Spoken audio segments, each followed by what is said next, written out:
Shalom semua, perkenalkan nama saya Rizky Aryo dengan nomor NIM 20 400 512. Saya dari kelas G mata kuliah Hukum Perbankan dan Jaminan. Pada kesempatan ini saya ingin berbicara tentang industri keuangan non-bank. Apa itu industri keuangan non-bank?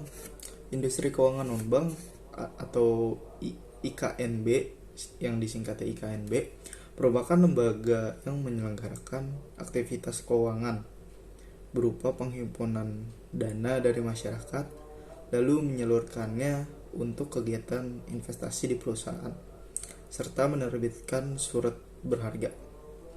Industri keuangan non-bank dalam istilah dahulunya disebut sebagai lembaga keuangan bukan bank atau LKBB. Didirikan sejak tahun 1972. Menurut surat keputusan Menteri Keuangan nomor 38 MK 4/1972.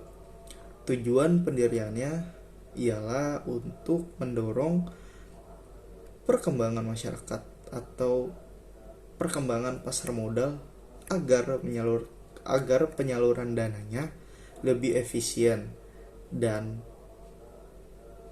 untuk meningkatkan kesejahteraan masyarakatnya. Industri keuangan non-bank atau IKNB ini termasuk lembaga yang diawasi oleh Otoritas Jasa Keuangan atau OJK. Sebagai otoritas penyelenggara lembaga keuangan Indonesia, IKNB ini memiliki fungsi selain menghimpun dan menyalurkan dana, juga memiliki beberapa fungsi lain, yakni A. Menghimpun dana masyarakat serta mengeluarkan surat berharga. B. Memberikan layanan penyertaan modal ke perusahaan maupun proyek-proyek tertentu dalam jangka waktu sementara sebelum diperjualbelikan ke pasar modal. C. Memberikan permodalan kepada masyarakat ekonomi menengah ke bawah sehingga mereka mampu membangun usaha. Yang D. Menjadi perantara antara perusahaan Indonesia dengan pemerintah agar mendapat kelancaran permodalan. Selanjutnya E. Sebagai perantara mencari tenaga ahli dan nasihat profesional. Dan yang terakhir F, itu memperluas sumber pendanaan usaha di sektor swasta. IKNB dalam menjalankan usahanya mengedepankan dua prinsip utama. Yang pertama, melaporkan tiap transaksi mencurigakan, misalnya dalam jumlah tidak wajar di luar kebiasaan nasabah, sehingga dicurigai sebagai tindak pencucian uang atau pendanaan untuk terorisme. Yang kedua, harus mengenal latar belakang nasabah, identitas dan saldo dalam rekening, hingga kebiasaan transaksi. Jadi menurut saya contoh yang bisa saya kasih dari dua prinsip utama ini seperti yang biasanya nasabah ini melakukan transaksi di sekitaran 10-20 juta. Nah, ada beberapa transaksi dalam kurun waktu yang berdekatan ini dia melakukan transaksi dengan jumlah uang yang lebih besar dari yang biasa ia lakukan. Ya mungkin dari yang biasanya hanya 10-20 juta, nah dia beberapa kali melakukan transaksi di luar itu seperti 50 juta mungkin. Jadi itu bisa dicurigai sebagai tindak pencucian uang atau pendanaan untuk terorisme. Nah, selanjutnya kita masuk ke kartu kredit. Karena saya memilih materi ini, makanya saya lebih ke ingin membicarakan kartu kredit ini. Kartu kredit atau credit card di zaman ini atau di zaman modern menjadi salah satu metode pembayaran yang dianggap memudahkan hampir seluruh transaksi ekonomi dengan tingkat keamanan yang dikembangkan oleh masing-masing bank penerbit. Sejarah kartu kredit terbilang lebih lambat dibandingkan dengan sejarah mesin ATM yang sudah berkembang pada awal abad ke-19. Kartu kredit ini untuk pertama kalinya dalam transaksi di dunia digunakan oleh Amerika Serikat di dalam kurun tahun 1920-an yang diterbitkan oleh department store kepada para pelanggan setia mereka. Kartu kredit yang diterbitkan tersebut digunakan untuk tujuan mengidentifikasi pelanggannya yang ingin berbelanja, namun dengan mekanisme pembayaran bulanan, sehingga kartu kredit ini berbentuk seperti kartu pembayaran lunas atau charge card yang dibayar bulanan sebelum ditagih dan tanpa kewajiban membayar bunga. Perkembangan selanjutnya berlangsung sekitar tahun 1949 yang bermulai dari ketidaksengajaan seorang pengusaha bernama Frank McNamara. Dia tidak sengaja melupakan dompetnya setelah acara makan malam di sebuah restoran ternama. Pada saat tagihannya datang, dia baru menyadari bahwa dompetnya ketinggalan. Dari masalah ini, kemudian Frank mencari solusi untuk menggantikan uang tunainya yang tertinggal. Pada tahun 1950, Frank ini bersama rekannya yang bernama Ralph kembali ke restoran tersebut dengan menggunakan sebuah kartu pembayaran yang unik. Nah, inilah yang menjadi cikal bakal kartu kredit yang kita kenal hingga saat ini.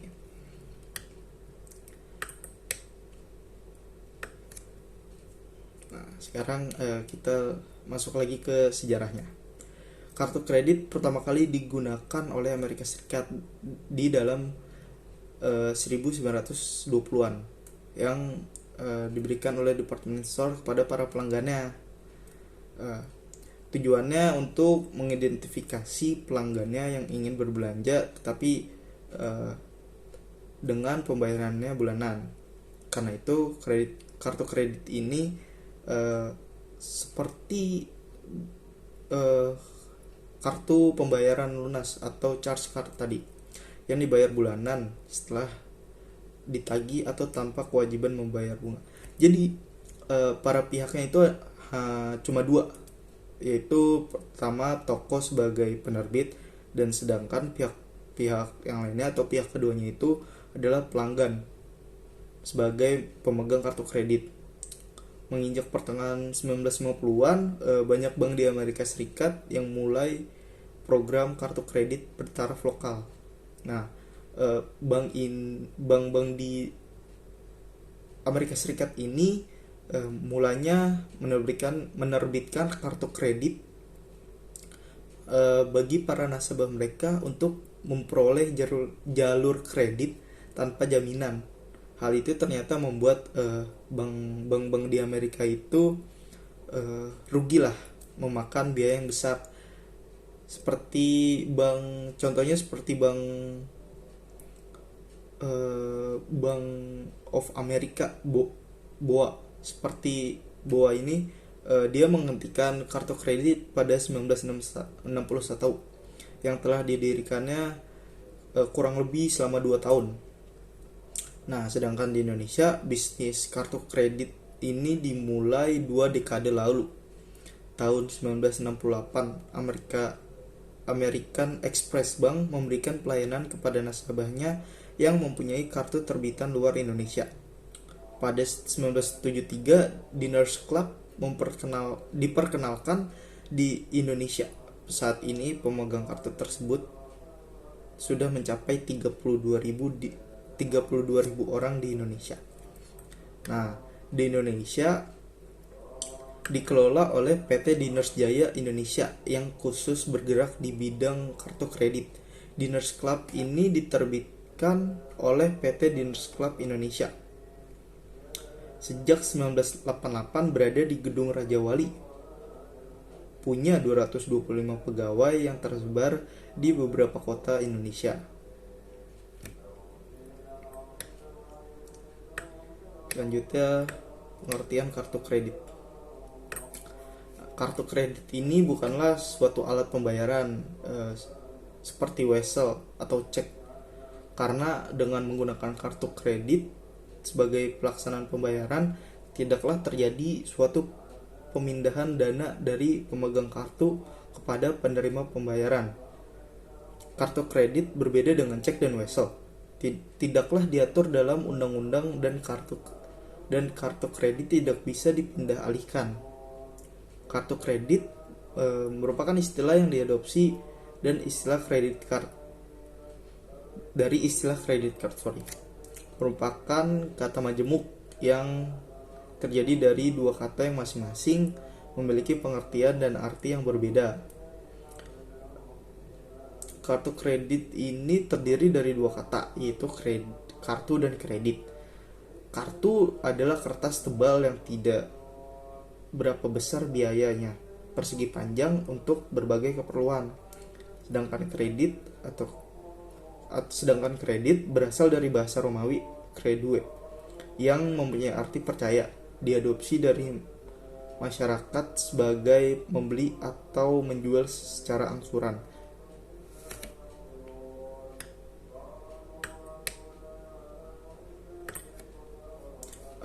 Yang sekarang kita masuk pengertian kartu kredit menurut para ahli dan para praktisi.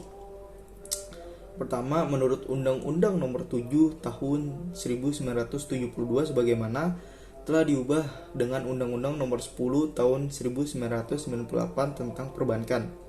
Kartu kredit adalah salah satu pembayaran paling mutakhir setelah cek dan giro yang bersifat tidak tunai. Kartu kredit dibuat dari plastik dengan ukuran standar tertentu dan berisikan data nomor kartu yang terekam dalam magnetic strip pada bagian belakang kartu. Pada bagian depan kartu terdapat nama dan nomor pemegang kartu yang dicetak timbul.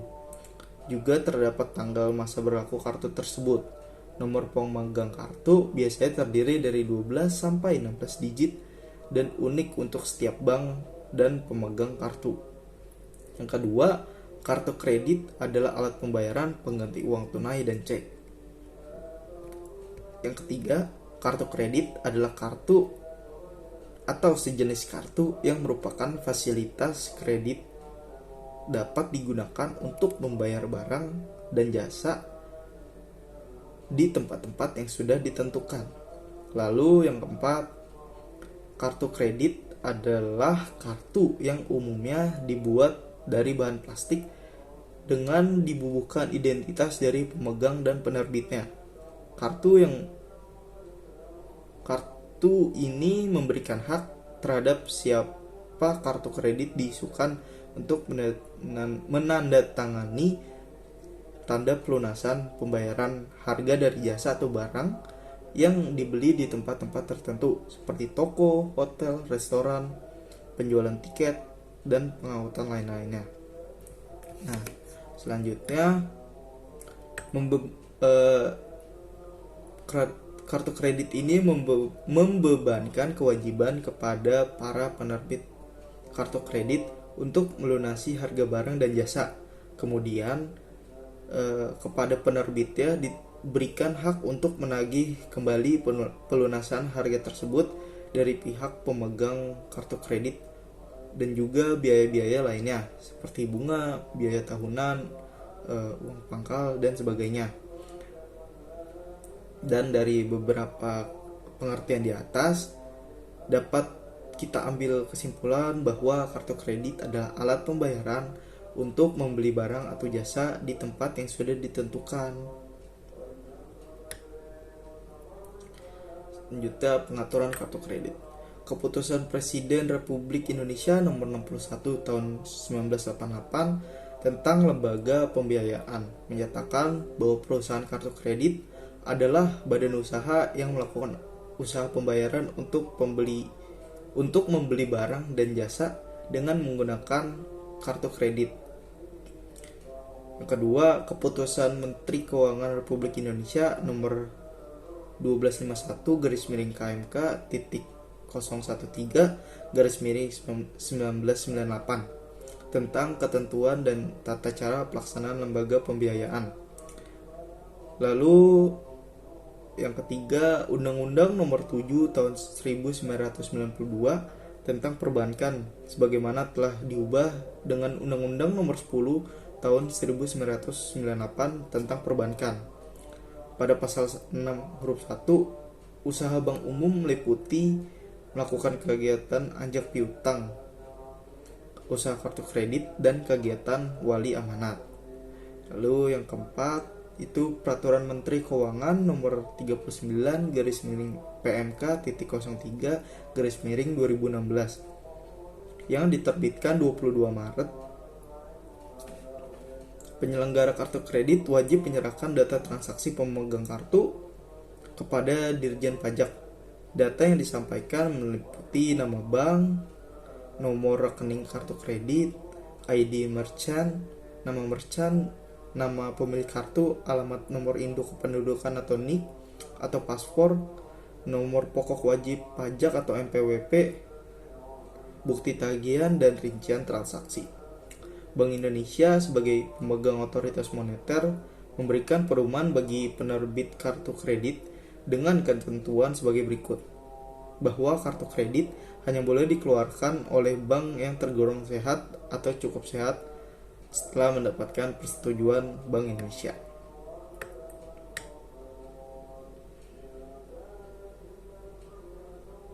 Selanjutnya itu ada fungsi kartu kredit. Pada dasarnya fungsi pokok dari kartu kredit ialah untuk memenuhi kebutuhan masyarakat luas sehingga dapat melancarkan dan mendorong perdagangan dan perputaran uang. Konsep kartu kredit ini muncul karena adanya kebutuhan dari pihak yang kelebihan uang dengan yang kekurangan uang demi pencapaian kebutuhan.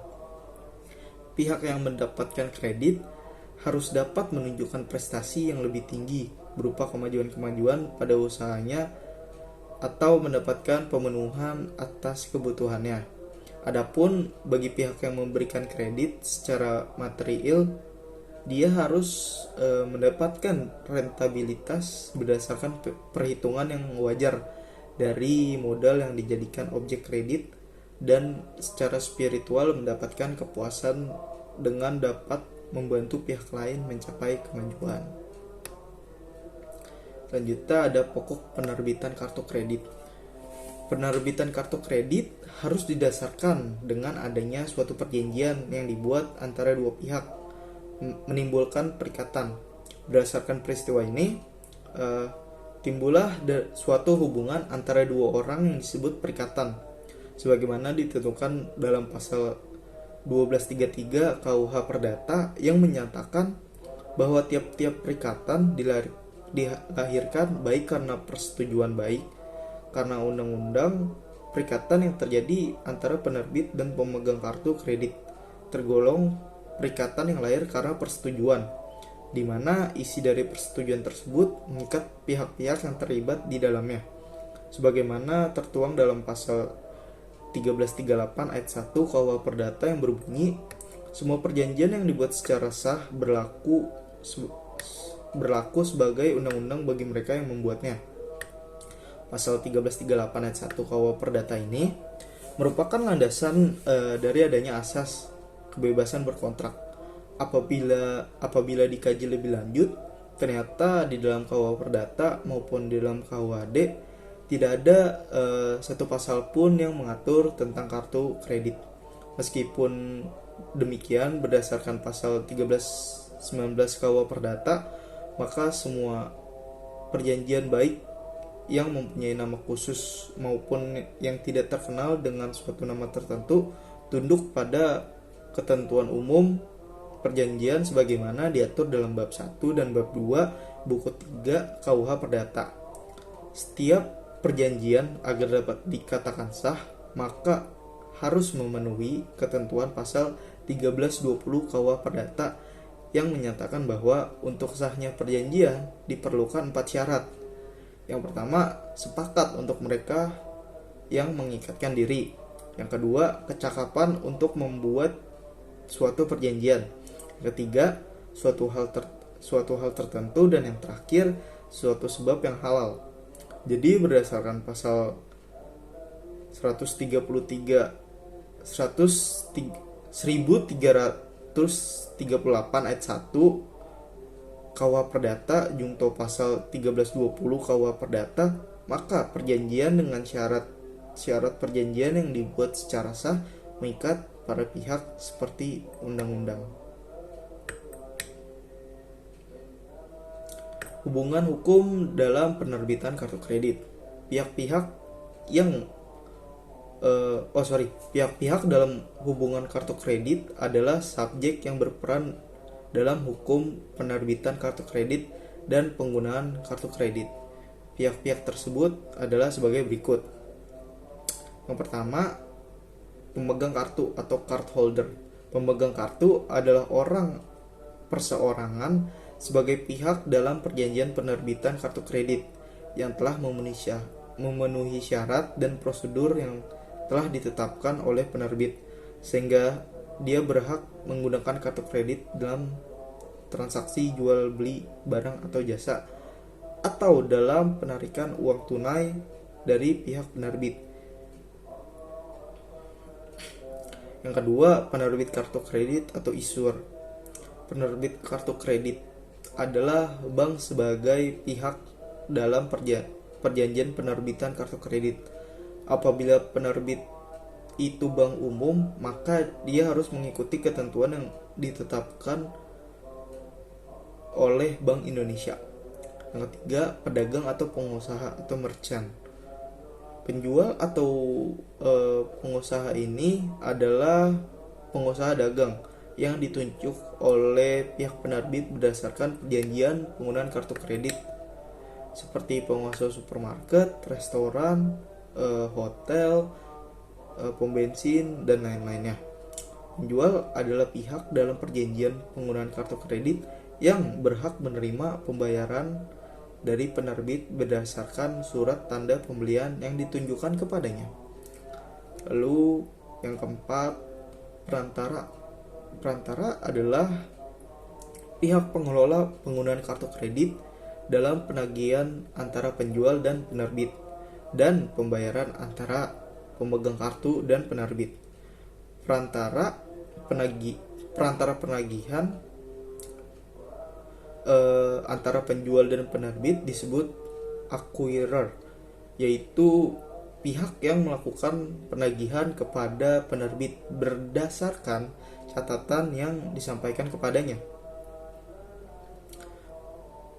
Hasil penagihan tersebut dibayarkan kepada penjual dengan memperoleh komisi. Perantara pembayaran antara pemegang kartu dan penerbit adalah pihak yang melakukan pembayaran kepada penerbit atas permintaan pemegang kartu. Perantara pembayaran ini biasanya adalah bank yang mengirimkan uang pembayaran kepada penerbit, atau dasar pelayanan tersebut bank perantara memperoleh komisi atau fee dari pemegang kartu. Sekian, jika ada yang kurang atau lainnya mohon dimaafkan, dan terima kasih atas waktunya.